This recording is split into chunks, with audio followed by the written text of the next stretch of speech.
आशुतोष शशांक शेखर गंगमाल चिदंबरा कोटि कोटि प्रणाम शंभु कोटि नमन दिगंबरा। इस ब्रह्मांड में यदि कोई शून्य है तो वह शिव है, और इस ब्रह्मांड में यदि कोई अनंत है तो वो भी शिव है। और आज ये मौका है, आज ये क्षण है शिव भोले भगवान को, भोले बाबा को याद करने का। आप सभी को नमस्कार, आप सभी का स्वागत है आपके अपने सोशल मीडिया प्लेटफॉर्म पर। आप सभी का स्वागत है आपके अपने चैनल घोटाला केदार ब्लॉग में। मैं आपका मित्र हिमांशु घोटाला। तो आज महाशिवरात्रि के पवित्र मौके पर, पवित्र दिन में हम इस समय मौजूद हैं देहरादून से लगभग 35 किलोमीटर दूरी पर छिंदरवाला एक स्थान पड़ता है छिंदरवाला में, और लगभग हरिद्वार यहाँ से 15 किलोमीटर दूरी पर है। और इस समय हम बात करें तो इस समय एक पवित्र स्थान जो ओणेश्वर महादेव जी के पवित्र सिद्ध पीठ पर यहाँ छिंदरवाला में जो है वहां पर मौजूद है। और इस समय लगभग दोपहर के 12 बजे है, लेकिन सुबह से ही हम देख सकते हैं, जहां तक हम देखें यहाँ पर श्रद्धालुओं का किस प्रकार से यहाँ पर हुजूम उमड़ चुका है। जन सैलाब देखिए, चारों दिशाओं में जहीं भी देख सकते हैं यहाँ पर पैर रखने तक की यहाँ पर जगह बिल्कुल नहीं है। और शिवालय में यहाँ पर जो जलाभिषेक के लिए श्रद्धालु आए हैं वो भी सुबह से ही कतार दर कतार यहाँ पर खड़े हैं।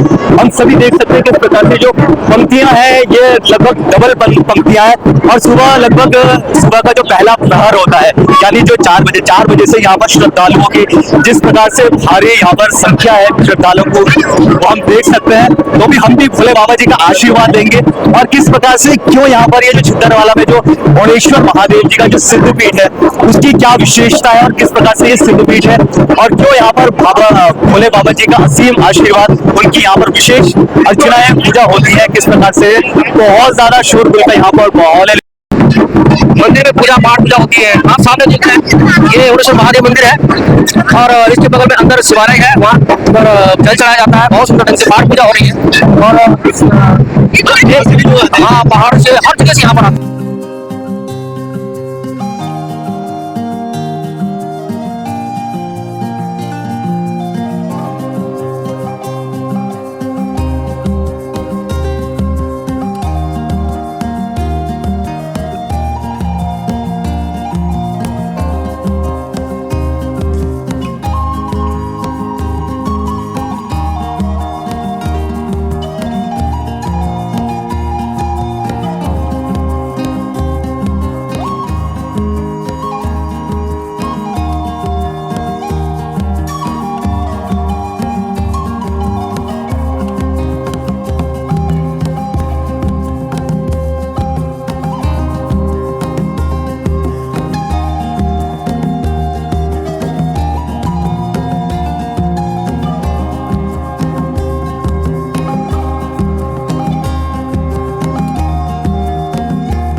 महाशिवरात्रि के पावन पर्व पर आप सभी को, हम सभी को बहुत बहुत शुभकामनाएं। भोले बाबा जी के आशीर्वाद हम सभी पर बना रहे। तो आप थोड़ा बताएं, अपना नाम बताएं, और किस तरह से आपकी मंदिर समिति के ही सदस्य कार्यकारिणी। मैं दिनेश साहब, मंदिर समिति से। यहाँ पर हम सभी लोग ग्रामीण क्षेत्र के करीब पटनावाड़ा, डालवाड़ा, ऋषिकेश, श्यामपुर, पूरे क्षेत्र के लोग, सभी भवन पट्टी के लखनऊ के गदवा पट्टी सभी लोग आज तक हुआ है, और पूरा क्षेत्र यहाँ पर संयुक्त है। मंदिर समिति है श्यामपुर, पूरा ऋषिकेश, डालवाड़ा, देहरादून सभी लोगों ने पैसे होता है भी आता है। मंदिर के बारे में क्या विशेषता है, थोड़ा इसके ऊपर बताना। मंदिर तो हमारा मुख्य मंदिर तो हमारा प्रताप नगर उलारवादपुर में केवल में है। बैठिए और आप पिता के ऊपर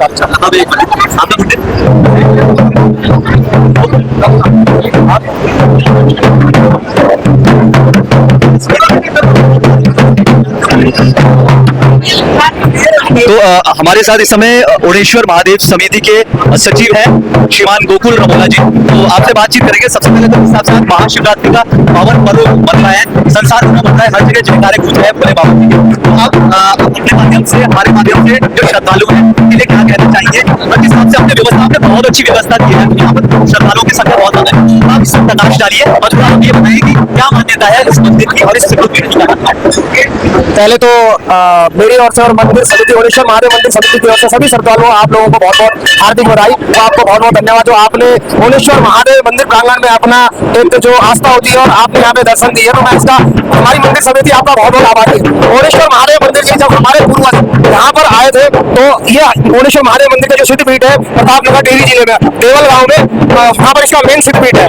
तो यहाँ पर जब हमारे पूर्वज आए थे तो आवागमन का उस समय इतना बड़ा साधन नहीं था कि भाई जैसे आज की डेट में वहाँ पर पहुंच जाते हैं, 2-3 घंटे में पहुंच जाते हैं, दर्शन करके आ जाते हैं। तो काफी संख्या में लोगों का जब प्लान यहाँ हुआ तो हमारे बुजुर्गों ने इस सिद्धपीठ की स्थापना यहाँ पर करी। और उस दिन, जिस दिन इस सिद्धपीठ की स्थापना करी गई थी, तो उस दिन साक्षात भोले बाबा ने यहाँ पर दर्शन दिए।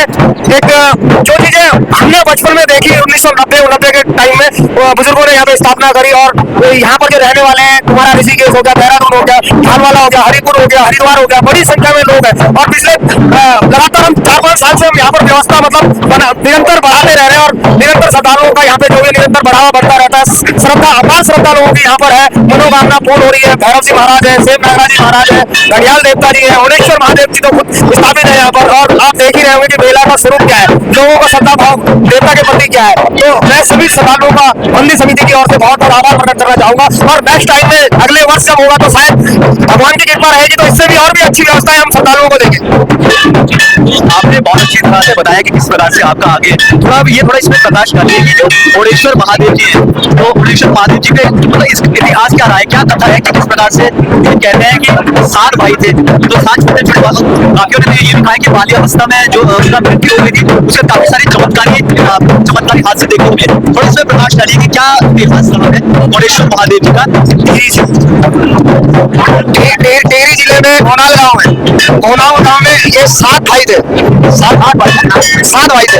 तो 7 भाइयों के अलग अलग मंदिर स्थापित है। तो इतना पूर्ण जानकारी सारी जगह, उत्तरकाशी से लेकर, घनसाली से लेकर, मनी कुमराड़ा से लेकर, और हमारे यहाँ 2 गोलपट्टी में 2 मंदिर है, कोटेश्वर महादेव जी है, भामेश्वर महादेव जी है। 7 भाई हैं। और मेन जो इनका सिद्धपीठ है वो मेन ओणेश्वर महादेव देवल गाँव में है। देवल गाँव में बहुत बड़ी मान्यता है कि बाल्यावस्था में उन्होंने मतलब अपने स्वरूप को दिखाया था। बाल्यावस्था में उन्होंने अपने जो स्वरूप था, रूप था, वो अपने श्रद्धालुओं को, अपने जो लोग थे वहाँ पर, उनको अपना रूप दिखाया था वहाँ पे देवल गाँव में। बंगोला जो सेरा है, वहाँ से कुछ कहानियां हैं बंगोला सेरा से देवता की, जो उनको लेके आ रहे थे। लेकिन जहाँ पर जो लोग लेके जा रहे थे वो थक चुके थे, तो उन्होंने क्या करा, थोड़ा सा आराम करना चाहा देवल गाँव में। तो वहाँ से फिर जब उन्होंने देवता को वहाँ पर रखा, तो फिर देवता वहाँ से उठा नहीं पाए। तो देवता जी वहाँ पर ही स्थापित हो चुके। तो इसको हम विश्व स्तर पर कैसे लेके जाएंगे, इसके लिए आप कुछ आपके सुझाव देना, यदि अगर आप चाहते हो कि आपको कुछ सहायता चाहिए होगी, आप सरकार से, चाहे वो केंद्र सरकार हो चाहे वो राज्य सरकार से, ऐसा कुछ कहना चाहते हो कि थोड़ा और ज्यादा ये भव्य हो जाए, कि इसकी और मान्यता हो जाए, विश्व भर में फैल जाए, थोड़ा इसमें थोड़ा प्रकाश डालिए। धन्यवाद हिमांशु जी। आपका ब्लॉग का मैं बड़ा आभार व्यक्त करता हूँ, जो कि संस्कृति पर आप ब्लॉग बनाते हैं, उत्तराखंड की संस्कृति और उत्तराखंड की भव्यता पर आप ब्लॉग बनाते हैं। आपने देखा होगा कि जब लोग पहाड़ों से नीचे आते हैं तो अपनी संस्कृति को भूलने का काम करते हैं और अपनी संस्कृति भूलने लगते हैं। लेकिन आज जहाँ पर हमारे देवी देवता हैं, वहाँ पर आपने देखा होगा, जब तक मेले या थौले, जैसे कहते हैं थौले लगते थे, पहले क्या होता था, गाँव में थौले लगते थे, लोग आपस में मिलते थे, एक दूसरे की परंपराओं को देखते थे।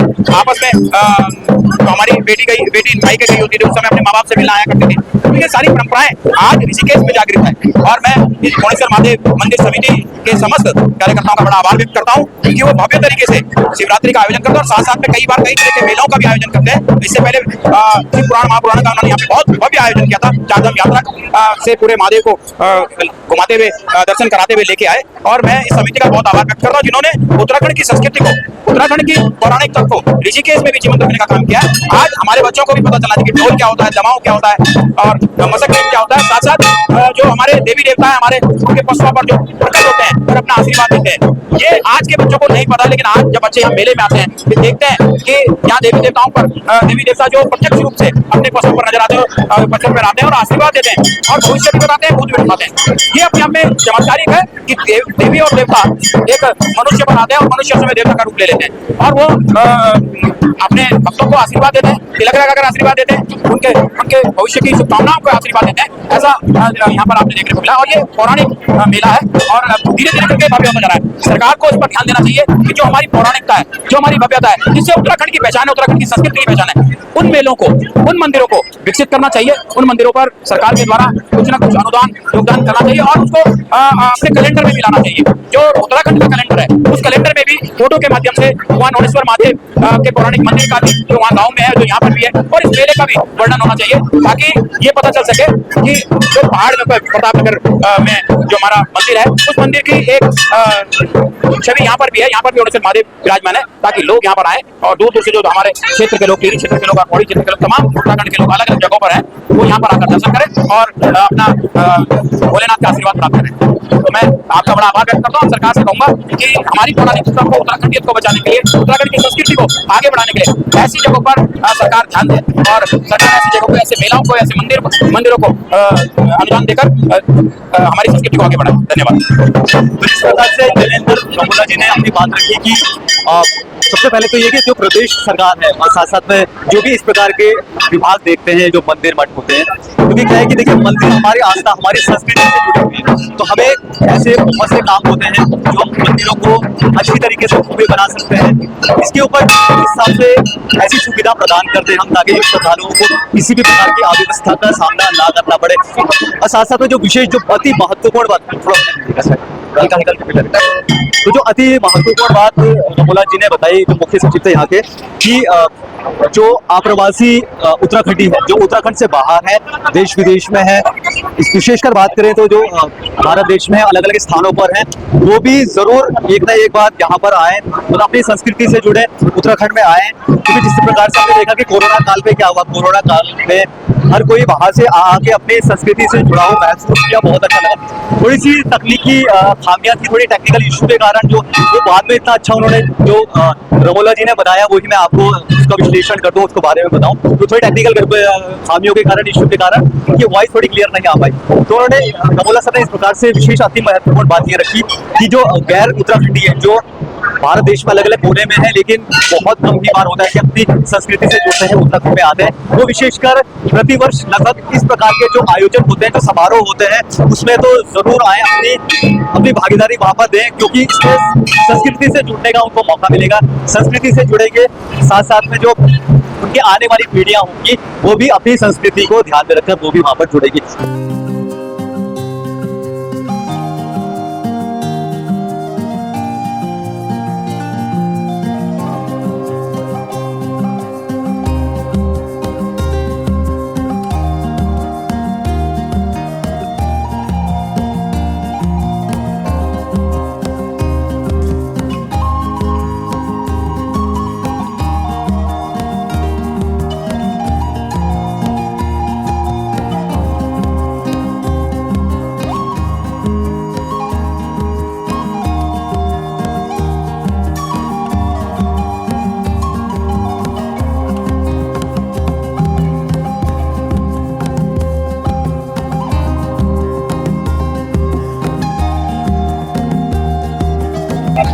आप सभी को मेरा नमस्कार। मैं रीना रांगण, जिला पंचायत सदस्य सापनगर से। आज महाशिवरात्रि के उपलक्ष्य में सभी जितने भी समस्त मेरी जनता है, क्षेत्रवासी हैं, आप सभी को भोलेनाथ का आशीर्वाद हमेशा आप लोगों पे बने रहे और हमेशा आप लोग आगे बढ़ते रहो। सर, जो भी आयोजन आप देख रहे हैं, ये भोले बाबा की ही आशीर्वाद है सबके ऊपर कि इस तरीके का, क्योंकि हम और आप कोई नहीं होते, भोले बाबा की कृपा होती है जो आयोजन इस तरीके का होता है। और मेरी समस्त क्षेत्रवासी आज इस यहाँ मेले पे आए हैं, मैं सभी को बहुत बहुत बधाई देना चाहूंगी। और यहाँ पे माननीय सुबोध उनियाल जी भी आए हैं, हमने उनको ओणेश्वर महादेव के सड़क का भी प्रस्ताव दिया है कि यहाँ पर आइए, थोड़े देखिए कि किस प्रकार लोगों को कुछ मतलब जो भी दिक्कत है, हाँ, जो भी दिक्कतें हैं उनका सामना करना पड़ता है। तो उन्होंने यहाँ पर जो रोड है वो सैंक्शन भी कराई है और बहुत जल्द मुझे लगता है कि तैयार हो जाएगी और भोले बाबा का आशीर्वाद सभी पर इसी तरीके से बना रहेगा। तो जैसे अभी जो वन मंत्री हमारे आ रहे हैं यहाँ के, साथ साथ में मैं इसी मुद्दे पर अभी आने वाला था कि सड़क निर्माण, या आपको क्या लगता है कि मंदिर प्रांगण के लिए और क्या सुविधाएं, ताकि क्योंकि क्या है कि कभी भी ऐसा कोई आयोजन होता है, कोई पर्व होता है, तो उसमें बहुत ज़्यादा श्रद्धालु काफ़ी संख्या में आते हैं, तो आप और क्या उनसे क्या आप मांग रखना चाहेंगे कि सड़क के साथ साथ और भव्य तरीके से, विशेषकर हम बात करें कि इस प्रकार का प्रकाशन हो कि हमारे उत्तराखंड की संस्कृति बाहर तक भी जाए और जो बाहर के लोग हैं वो भी कम से कम जाने कि किस प्रकार से हमारी संस्कृति हो, इस पर थोड़ा आप बताएं। मुझे ऐसा लगता है कि उत्तराखंड अपने आप में ही एक संस्कृति है और हमारे जितने भी लोग उत्तराखंडी हैं वो अपने आप में ही इतने जनमानस है कि उनको वो जगह जगह इस तरीके से फैले हुए हैं कि उन्होंने अपनी संस्कृति को पूरी जगह फैलाया हुआ है। और मेरा सौभाग्य है कि मैं इस उत्तराखंड में पैदा हुई हूँ और यहाँ की जो भी संस्कृति, चाहे आप लोक गायक में देख लीजिए, चाहे आप नेताओं में भी देख लीजिए, काफी अच्छे नेता हमको इस तरीके के मिले हैं जिन्होंने इतने आगे और ऊपर तक इस उत्तराखंड को लेकर गए हैं और मुझे ऐसा लगता है आगे भी लेकर जाएंगे। हाँ, यहाँ पर ओणेश्वर महादेव में थोड़ा सा जैसे ही यात्री लोग आते हैं तो हमें थोड़ा मुझे ऐसा लगता है शौचालय का थोड़ी दिक्कत है, वो भी हमने प्रस्ताव यहाँ पर पारित कर दिया है। बहुत जल्द उसकी भी सुविधा यहाँ पर लोगों को दी जाएगी। यहाँ का जो प्रांगण है उसके लिए भी हमने माननीय सुबोध उनियाल जी को बोला है, वो भी उन्होंने उसके लिए भी हामी भरी है। पर देखिए भैया, कोई भी चीज क्या होती है बहुत जल्दी नहीं होती, क्योंकि हमारा जो 5 साल गया है वो कुछ कोरोना में भी गया है, कुछ 1-2 साल ऐसी दिक्कतें भी हुई है, 2 साल होता है कि 1 साल में सीखने में लगता है, लेकिन अब हम इस तरीके से सीख चुके हैं कि आने वाले टाइम पे हम बहुत अच्छा अपने क्षेत्रवासियों को करके दे सकते हैं। तो मैं समस्त क्षेत्रवासियों से ये निवेदन करना चाहूंगी कि आप लोग उत्तराखंड में जो जन्मे हैं, आप लोग मेरे सर्वोपरि हैं और हमको अपना आशीर्वाद अगर आप ऐसे ही बनाए रखेंगे हमारे ऊपर, तो हम और आगे चल के बहुत अच्छा काम करेंगे। सर से बातचीत करते हैं कि सर आप इस महाशिवरात्रि के पावन पर्व पर आप श्रद्धालुओं को, आप प्रदेशवासियों को, आप देशवासियों को क्या किस प्रकार का आप मनाएंगे, किस प्रकार से आप, जैसे कि आज महाशिवरात्रि के पर्व पर और हमारे जो ओणेश्वर महादेव चित्रवाला प्रांगण में आए हुए समस्त भक्तजनों को मेरी तरफ से बहुत बहुत शुभकामनाएं। और मैं भगवान ओणेश्वर महादेव से गुजारिश करता हूं, उनसे प्रार्थना करता हूं कि हमारे क्षेत्र में जितने भी लोग निवास कर रहे हैं वो प्रेम और सौहार्द से रहें और सभी लोग स्वस्थ रहें, दीर्घायु हों, ऐसी मैं भगवान ओणेश्वर महादेव से कामना करता हूँ।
जो हमारे विशेष अतिथि आए हुए थे श्रीमान सुबोध उनियाल जी, वन मंत्री जी थे, तो उन्होंने किस प्रकार से समिति की सहायता के लिए ताकि ऐसे आयोजन और भी दिया उन्होंने दिया और आश्वासन भी दिया कि हम मतलब जो रहेगा शेष बाकी कार्यक्रम जो रहेगा मंदिर से जुड़ी हुई है तो वो सही की जाएगी। मतलब जो भी अगर अव्यवस्थाएं कहीं अगर होती भी हैं तो उसको सही किया जाएगा। हाँ जी। अच्छा अच्छा। और सभी थे, सभी मंदिर समिति के अध्यक्ष थे, कोषाध्यक्ष थे, सभी लोग जो भक्त लोग उन्होंने वो भी बहुत सहायता करते हैं।